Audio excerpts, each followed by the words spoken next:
Hey, happy Saturday, happy new month. It's March. We're in March already. That is so amazing. And it's humbling, sort of like this. There's so much that has happened this year already.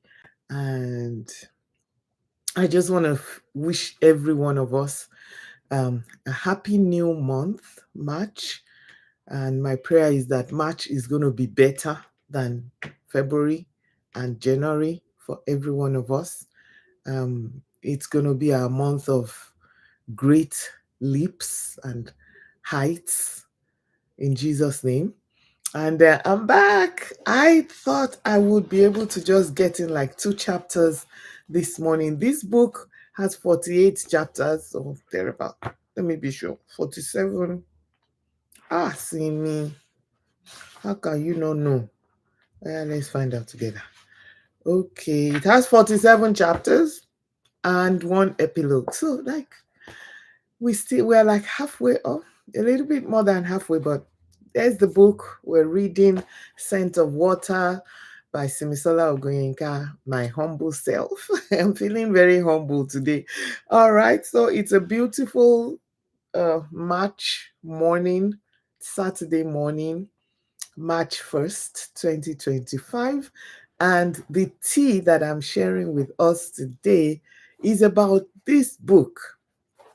So it took me 2 years to start and finish writing Scent of Water.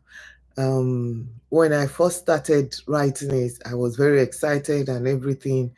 And then I finished writing it, gave it to one of our pastors back then who is still a lawyer.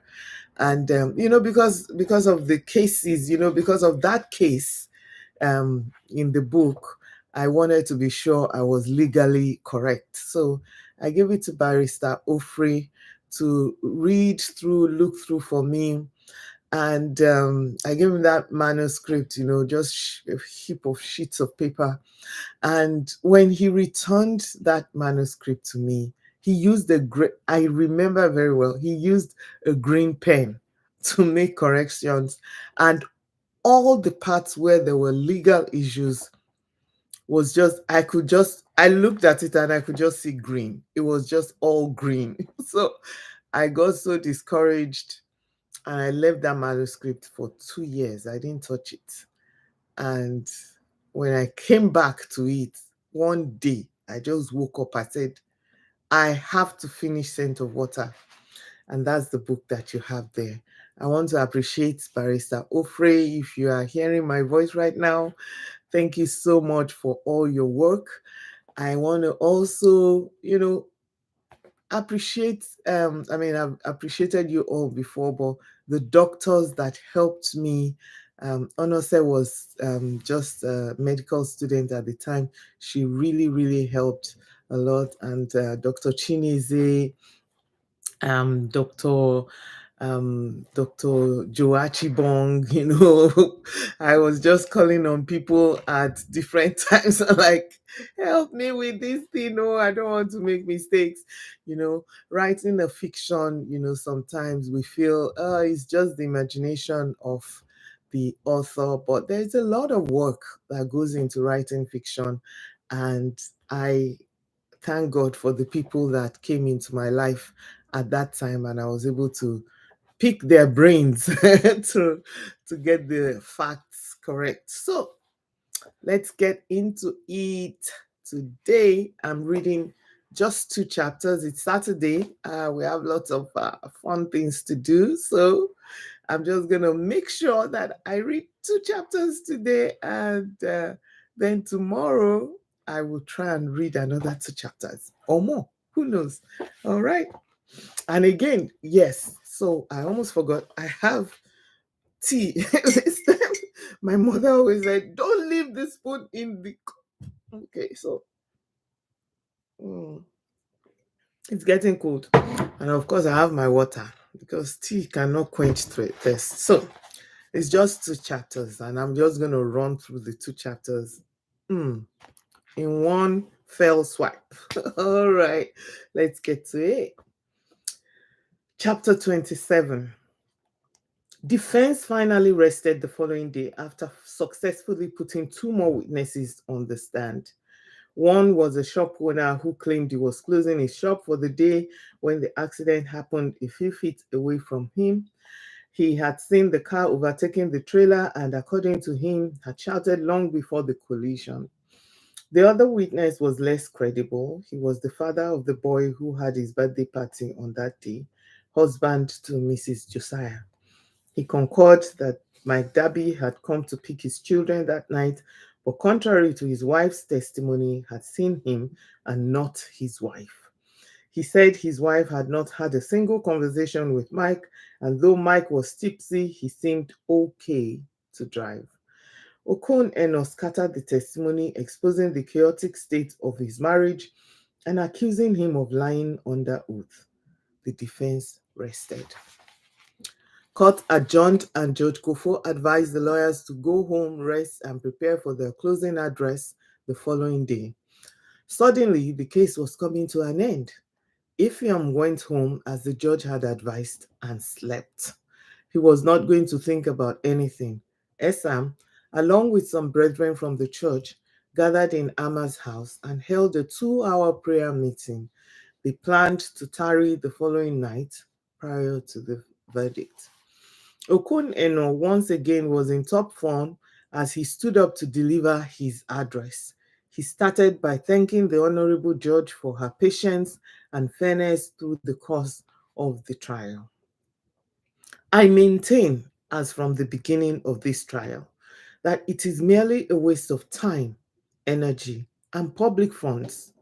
Think back as far as you could remember in our country. The rich and famous have seen themselves above the law.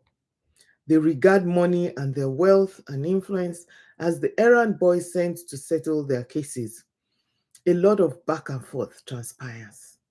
And I tell you, there was a lot of back and forth in this case, which backfired. Is the accused an illiterate or his counsel a son, a fool, that he will say he was misled into a guilty plea the first time the case was tried? I submit that it was the hand of God that was at work. Here, the accused wants to go home to his wife and mother and his family, forgetting that with his hand he slew another family man. Can that man enjoy the luxury of wife, mother, or home? What about his own son, a brilliant 5-year-old? I understand the boy topped his class. Mike looked at his fingers and started fidgeting with the chains so badly Ephraim had to pat his hand to stop the cranky sound. A destiny, a generation gift, cut off suddenly. Hisses and murmurs rolled over the courtroom. We all feel bad. Yet someone, the accused, has to pay for his mistakes. Even posterity will not let this rich man go unpunished. The law is not a respecter of persons, and all Nigerians are equal in law as provided by our Constitution. The crime was committed, and the evidence shows that indeed the accused caused the wrongful death of two people while drunk driving. We can never conclude the exact state of the accused at the time of the accident, but medical experts who took charge at the scene of the accident have testified that the accused was so drunk they could not risk drugging him at the time to avoid alcohol poisoning. At the end, we have two destinies cut off. My Lord, I appeal to reason and legal logic. Uphold the judgment and sentence of the Honorable High Court. Let this rich man be an example to the others. Let him pay for what he has done. Let justice have its full course. Here, I raise the case for the prosecution. He bowed and took his seat. Defense, are you ready? Judge Kufo asked. Yes, my lord. Ephraim scrambled to his feet and did a small bow, and then he stepped away from his seat and turned to face Mike. Michael Dabi, a friend, a father.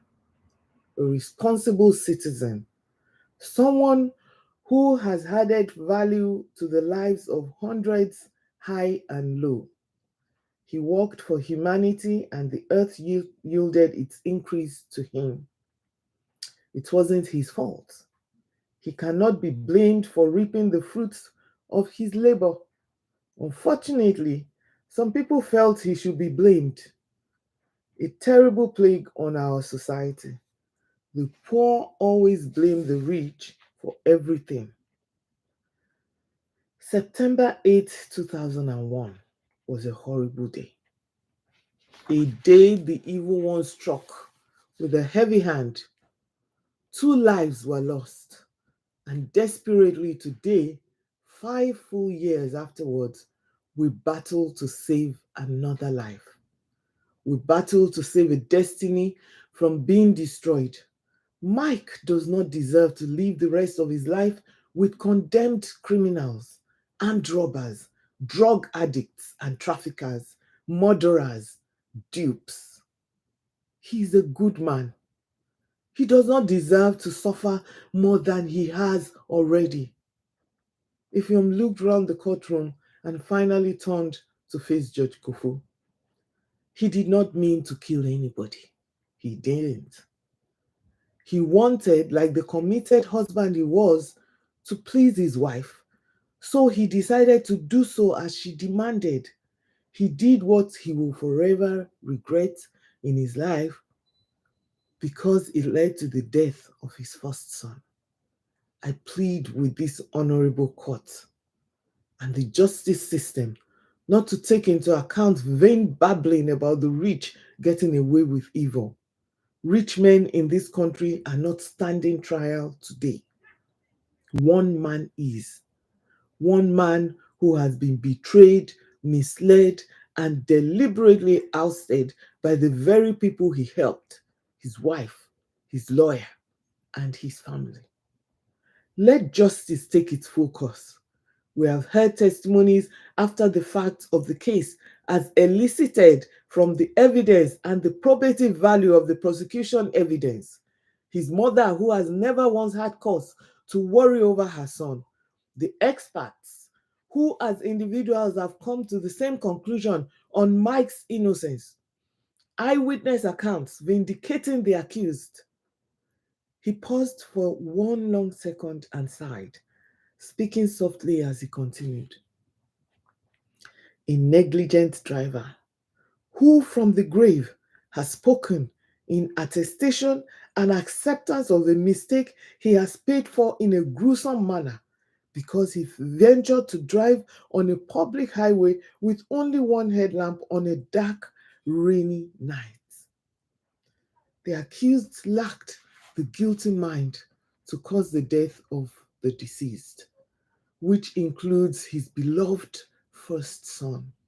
My Lord, conviction in a criminal charge can only be valid if it is supplied by positive proofs. The prosecution has failed woefully to prove its case against the accused person beyond a reasonable doubt. The accused is entitled to an acquittal in law. Let Michael Dabi go home. I submit, my Lord. Thank you.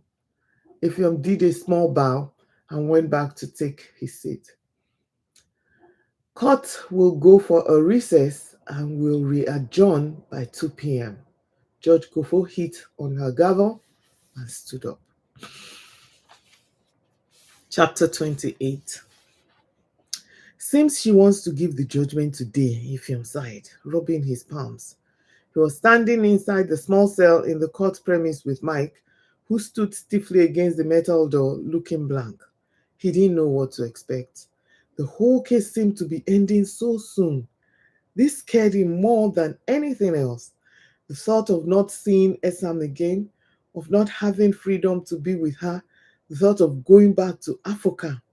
It was his daylight nightmare. I want to assure you all will be well. Whatever happens, it's not over till it's over. I'm ready to take this to Supreme Court in Abuja, Ifyom said. Mike continued to back him, not saying a word. One of the court policemen came and opened the cell and called for Ephraim. They spoke briefly before Ephraim came back into the cell. The policeman locked the cell door and left. Your wife is here, Ephraim announced. My wife? Mike swung round with so much force Ephraim thought he would fall. That's what she told the police. Should I excuse you? Ephraim asked. No, please, Mike said briefly. He hoped it was Esam trying to be funny. But when the door down the corridor opened, it wasn't Esam that walked toward the cell. It was a tall, fair-skinned woman in her mid-30s. She conveniently looked 10 years younger. She wore high-heeled purple sandals with a matching bag. Her jewelry was pure platinum, earloops, long chain, bracelet, and wristwatch. Her wedding ring on her fourth finger was a thick band of white gold, and two other fingers sported fancy, heavily studded platinum rings. She wore an alluring velvet gown with embroidery highlighted in purple and lilac hues. She draped her hair with a lilac silk scarf. Her makeup was light. She looked like someone going for a family occasion. She was definitely confident and beautiful. Mike stared in disbelief as the cell door was opened. Are you sure I should stay? Please. Ephraim breathed. He turned to look at the woman standing in the cell. Sandra. Mike. Hello. What are you doing here? He asked. And then panic gripped him. Was she testifying for prosecution against him again? Her last testimony had been singularly damaging, and put him behind bars. No one would have heard it and not given a maximum sentence. I just came in from the States to hear that your appeal was granted and the new trial was on, and I was so glad. So I came to see you, she said, looking around uncomfortably. She looked from Ephraim to Mike, but no introductions were made. I thought you'd come to testify against me once more to put a final seal to your plan, Mike beat out. How could you say that, Mike? I know what I've been through for you. That testimony cost me everything. I can never forgive myself. It's a bygone. Where's Ayodimiji? I dropped him with my mom. I see. So how long are you going to be around? As long as this trial lasts, I'm here to help, Sandra said sweetly. Well, you don't have long to stay. You don't even have to stay. Okoneno may reopen the prosecution's case, Effiong said tartly, sending warning chills all over Mike. He hated Sandra with an attitude. What a gut she had. I see you changed your wedding band, Mike said, looking at her bejeweled fingers. I couldn't bear to wear the one you gave me. The pain was too much, she said flatly. Effiong had had enough. Madam, you'll have to excuse us now. Where are you staying in Calabar? The Mirage. But I'd rather stay with Mike here till the session begins. We still have an hour, and I think he needs time alone. Effiong knocked on the cell door, and a policeman emerged to open it for him. He ushered Sandra out quickly. I'll see you later, darling, she said as they left. Mike's stomach churned with disgust. How could she, after all these years? I have to stop here. All right. So, tomorrow is a promise. I will make sure I get the time, probably around this time, maybe earlier, maybe later. I will read at least 2 or 3 more chapters. So, till tomorrow, make sure you like, share, comment, and subscribe if you haven't yet done so. Thank you so much. Bye. Ending stream.